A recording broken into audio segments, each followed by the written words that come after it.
Welcome to the Rocky Mount Area Chamber Buzz. Today's guests are Jason Macy and Scott Edwards, and we'll be talking about sustainability in manufacturing.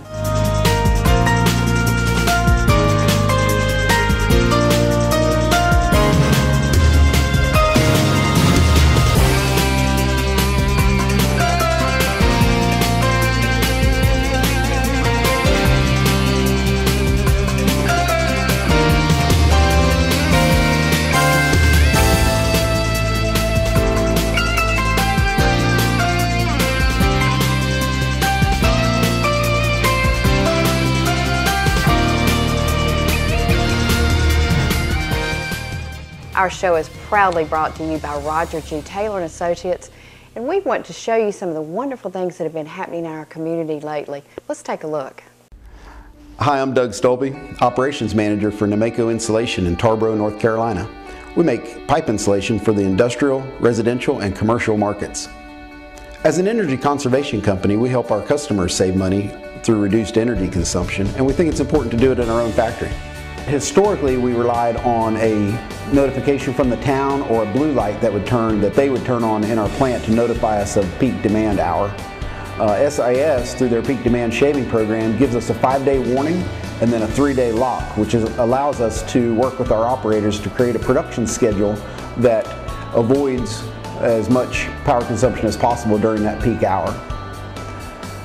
There's a digital notification board in our production facility that SIS set up that gives us a view into the future to allow us to see when those peak demand hours are predicted to be. And so far this year we've saved at least 30% on our utility bill each month due to peak demand shaving.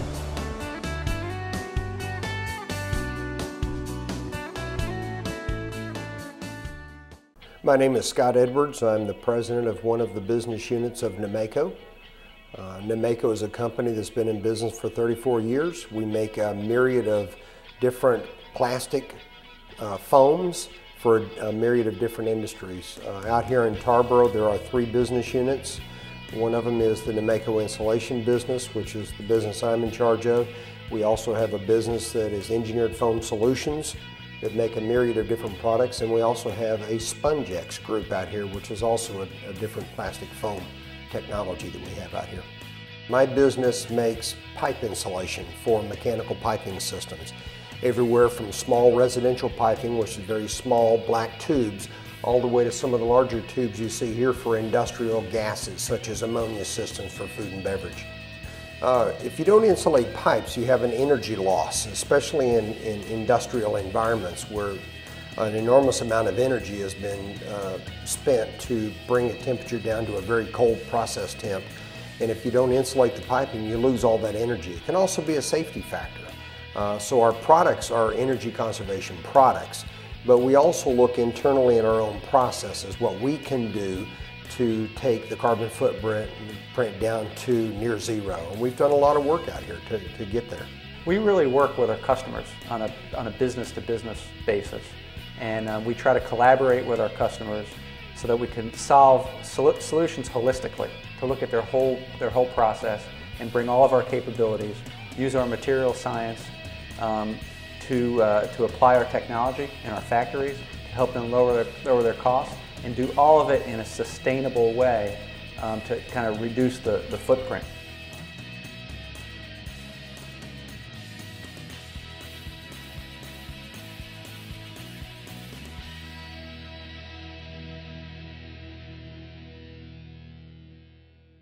And we're back, and we're going to talk about sustainability. We're going to talk about best business practices. And what's really exciting to me is right in Tarboro, in our back door, we have got a company that is just a wonderful role model. You're going to be sharing that information with people in our community on May 1st, which will be exciting. Jason Macy, though, you go all over the world teaching, mentoring people.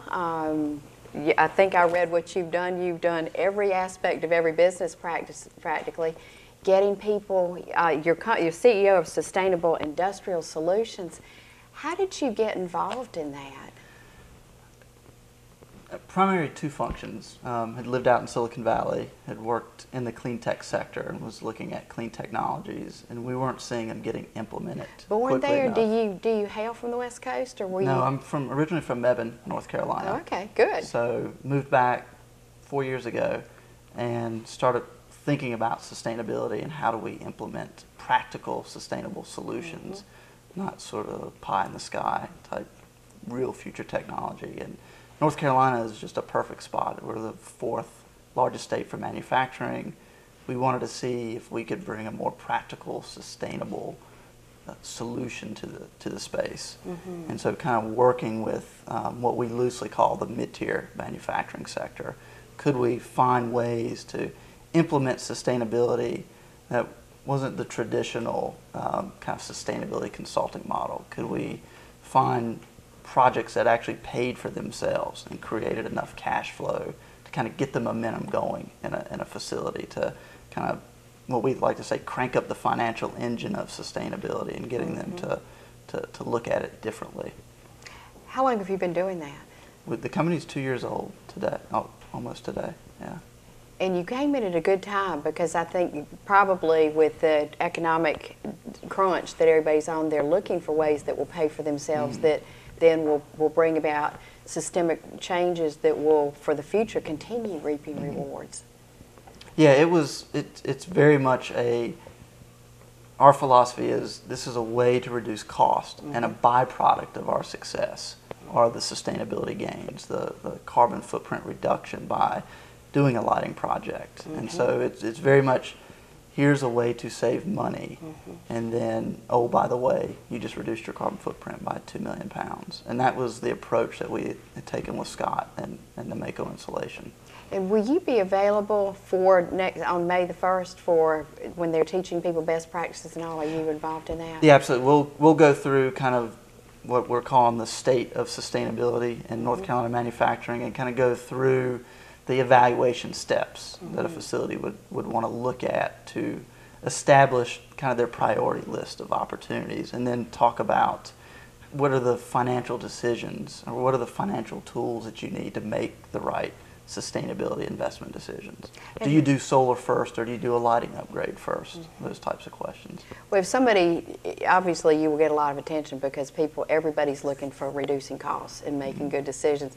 So after the conference from 2 to 4:30 that day, which is a plant tour, can people then get in touch with you and for further information, or Scott with you for additional information? Absolutely. We're trying to be as involved in the communities, Nash and Edgecombe County, that we can, and we're working with a number of different companies, trying to get them to share ideas with us. We don't have all the answers, but we believe if we share ideas with them and they share ideas with us, both counties benefit from it.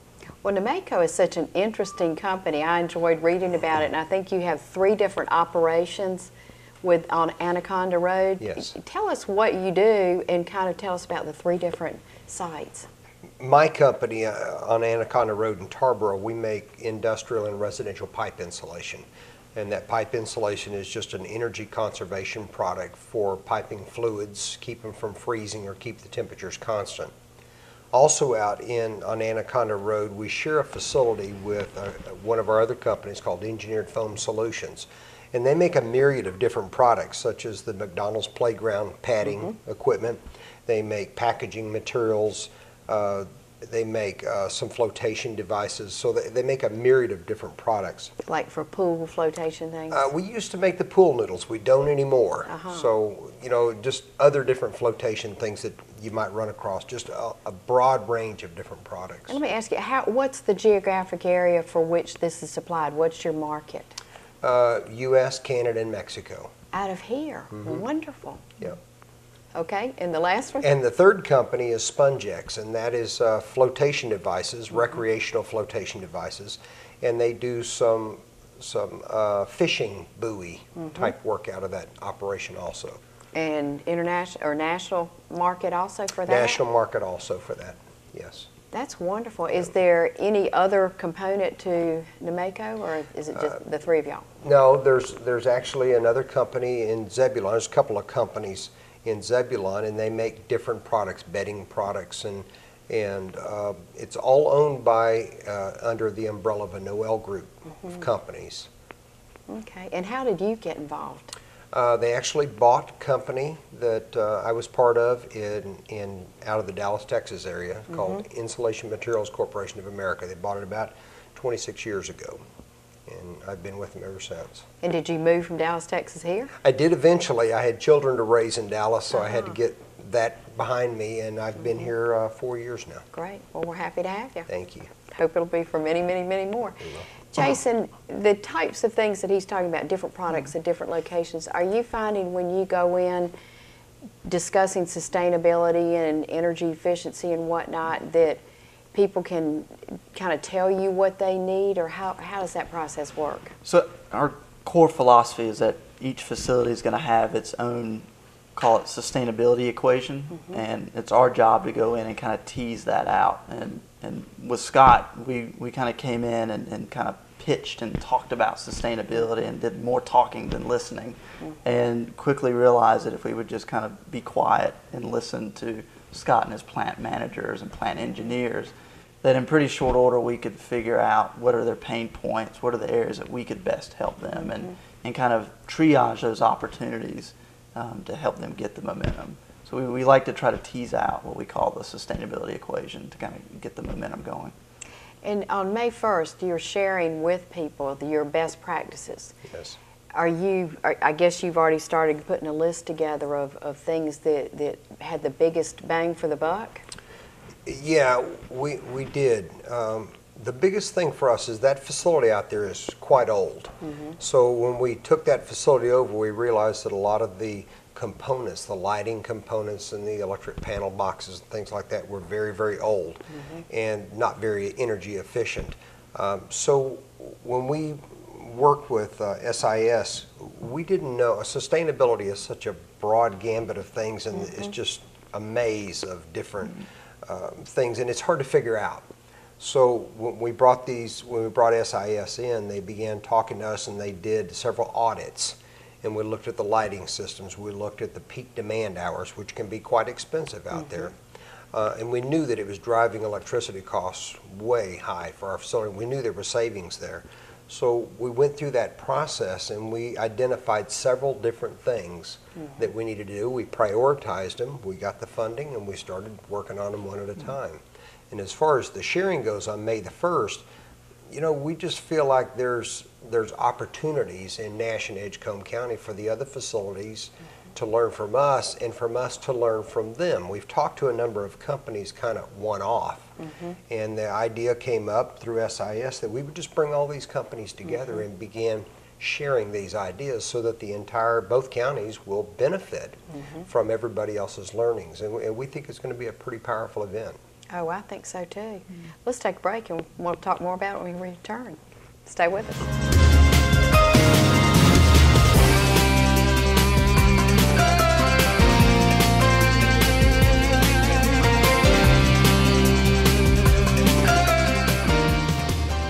We want to once again thank Roger G. Taylor and Associates for making this show possible. We hope that you enjoyed it, and when you see Roger around town, tell him thank you for making this possible. Jason, I want to talk about sustainable industrial solutions. Your background is really interesting. I read your bio, and you have linked with people all over the world. Al Gore in Beijing, you've been involved in London with Richard Branson's efforts there. Kind of talk about what's going on an international basis. It's not much different than what's happening in Tarboro and Rocky Mount Yeah, in terms of from our business, from a sustainability and energy efficiency standpoint. There's still very expensive power in other countries. Consumers and people are starting to care about where their products are made and how sustainably they're made, and so we're seeing common trends. And those projects that I've been involved with have been primarily, again, kind of to the event that we'll have next week, is best practices. The Carbon War Room is the technology is there to reduce energy or to implement energy efficiency. Why is it not happening fast enough? And it's kind of the core of why we set the business up, was to accelerate the pace. of energy efficiency adoption. But the trends are all the same.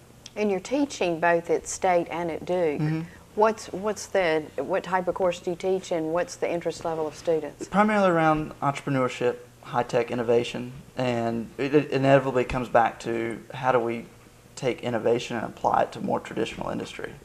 You know, sort of the unsexy things. How do we take an innovative mindset and bring it into a company like SIS so that we can work with the mid-tier manufacturers and help accelerate their pace of adoption of energy efficiency.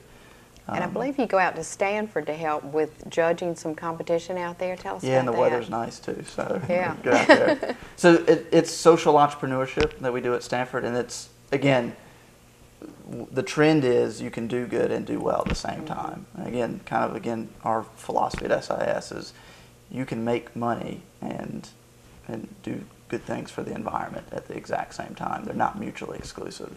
Are you finding that, like the Gates Foundation and entities like that with deep pockets are jumping on the bandwagon too? They're providing a lot of awareness. They're pumping some money into the space, a little bit more on the nonprofit side, but they're definitely bringing awareness to broad sustainability. Well, it's going to take all of us. I mean, I remember when we first started recycling, that was just kind of a drop in the bucket, but that was a starting point and something that everybody can do to make a difference. Scott, one of the things on Wednesday is going to be a tour of your plant, and I'd love for you to bring us a tour of that. Not all of us are going to have the benefit of being able to attend that, but kind of walk us through what's going on in your plant. Give us a tour. Well, what you will see if you walked into our plant is you would immediately walk in and see new lighting in the warehouse and production areas. And the lighting upgrades itself took us from the old style lighting into very modern fluorescent T8 lighting, is that right? Which we had a significant savings in electricity from that upgrade. But we also have motion detectors. So if we have a forklift operator come in there to pick something up in the warehouse and he's not there again for 30 minutes, we don't light that area. Oh, it just goes off automatically? It just goes off automatically. So there's no reason to have continuous lighting going on. So if you were doing a tour, as you walked away from a particular area, you would see the lighting go off behind you and come on ahead of you. I need that in my house. Yeah, absolutely. That's good. So we like that. As you walk through the facility, you will see we have some electronic boards up there that SIS work through with us, and we predict peak hours much more accurately than has ever been predicted before. We have some flexibility in our manufacturing operations, so we can, through that predictability model, we can actually start up an hour late or shut down an hour early and save us significant amounts of energy. And Scott, some people aren't familiar unless they are involved in manufacturing with peak. It's more than double, right, what they charge you for electricity? To give you an example, our standard electric rate's about 12.5, 13 cents, and a peak kilowatt hour would be $27. Whoa. So it's not a factor of 2, it's a factor of 200. So it is significant. Sure is. In a facility like ours, I mean, you can run up a $16,000 bill in 1 hour very easily. So we shave those peak times off. The other thing that you'll see if you would go through our facility is you would see a reclaim area where we reclaim plastic products and use them back into our processes again. So we strive for zero landfill. The final thing that you would see is you would see what we call a TEC team, Tarboro Electric Conservation Team of our associates, and they look at trash refuse, they look at recycling programs, they look at energy use, and a lot of the energy use is nothing but good practices. Turning the lights out when you're not in an office, turning the electricity off, or the utilities off on the weekends. There's no reason to have heat and air conditioning running at peak demand if there's nobody in the facility. So just best practices a lot also. What's exciting for us is when we walk into a factory like Scott's, we find they're already doing sustainable things. They just don't call it sustainability. And part of what we do is, again, kind of tease that out and say, hey, the regrind work that you're doing in terms of using recycled material, that's a sustainability practice. And here's how you talk about it in a way that is meaningful and makes sense. You know, we walk into that factory and we see a lot of existing best practices that are already taking place, and it's now a function of how do we tell that story better, internally to the stakeholders and external stakeholders as well. And probably Wednesday, everybody coming will have some story or something that they can contribute, which will be helpful. And Jason, I guess you're just kind of a collection of everywhere you go and everything you do, you're collecting those ideas that then you can come back and share. If people want more information, of course, you've got the event on Wednesday, but are there websites and stuff where people can go and learn more? Absolutely. I mean, we have our business website. SIS has got a website, and we're willing to share and learn from others also. And we hope that's what the event on Wednesday will bring out from the communities out here. And you're on the Chamber Board of Directors, aren't you? I am, yes. Good. Well, we're glad to have you and glad you care so much about other business people in the community and are willing to Absolutely. share the time with them. Jason, thank you for your input here My and for pleasure. coming and helping, and we hope to see more of both of you. So Great. thank you. Thank you. Thank you for joining us. We'll see you next week.